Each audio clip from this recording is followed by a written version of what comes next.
Pursuant to House Resolution 922, the gentleman from Florida, Mr. Mills, and a member opposed will each control 5 minutes. The chair recognizes the gentleman from Florida. Thank you, Mr. Chair.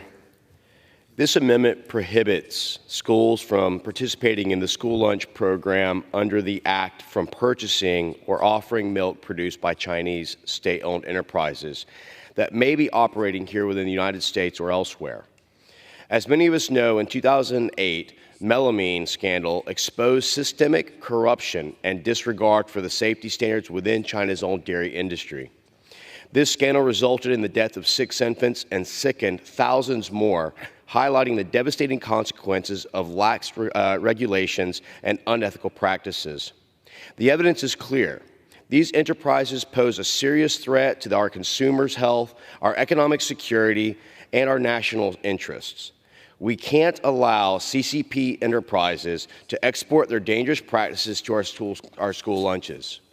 This is an issue maintaining American control of critical supply chains that the Chinese state-owned enterprises have no business being in our schools.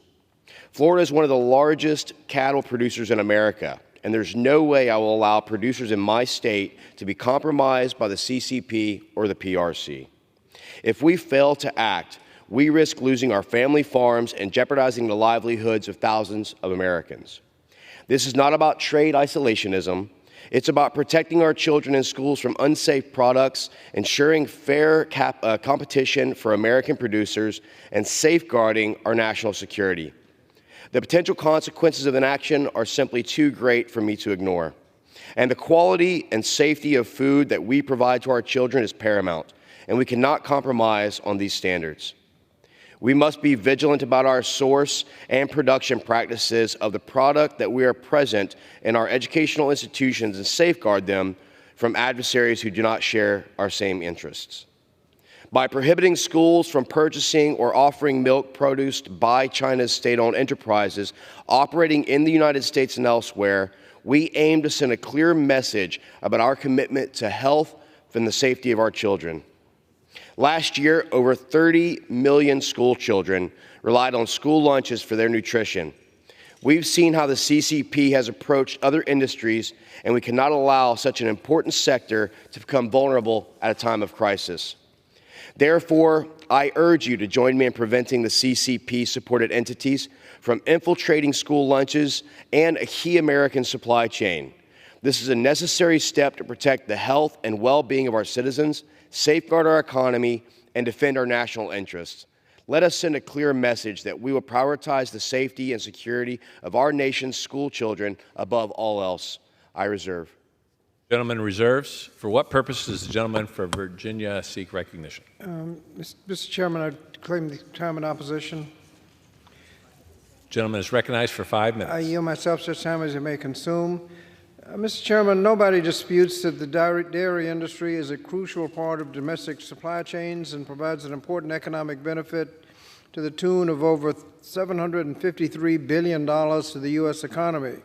In 2022, just 5 states, California, Wisconsin, Idaho, Texas, and New York, collectively produced more than 50% of the U.S. annual milk supply. School breakfast and school lunch programs are already required to purchase domestic agricultural commodities and food products. Although exemptions exist, milk is produced in sufficient quantities in the U.S. and at competitive prices to severely restrict the ability of any school to purchase foreign-produced milk. To this end, the amendment does not fix the flaws of the underlying bill and makes no meaningful improvements to Buy American policies. We can make sure that Chinese milk is not breaching our supply chain with continued monitoring and enforcement of present law. The recent report found that Chinese seafood has been served in schools, highlighting the need for additional diligence in enforcing present law. I don't support the underlying legislation, and I oppose the amendment as being unnecessary and reserve the balance of my time. Gentleman reserves. The gentleman is recognized from Florida. Well, it's interesting, and I understand that facts, for whatever reason, seem to sink in a lot slower on the left than they do in America's party. So I'll say this once more. In 2008, melamine scandal exposed systemic corruption and disregard for complete safety buy milk that was produced by the dairy products of China. So it's interesting that you say that they aren't actually weakening anything when they had infants and children to the thousands who had died and were sick by their actual produce, capabilities or incapabilities and capacity. So again, facts are a very finical thing. They are oftentimes slowly leaked in on the left.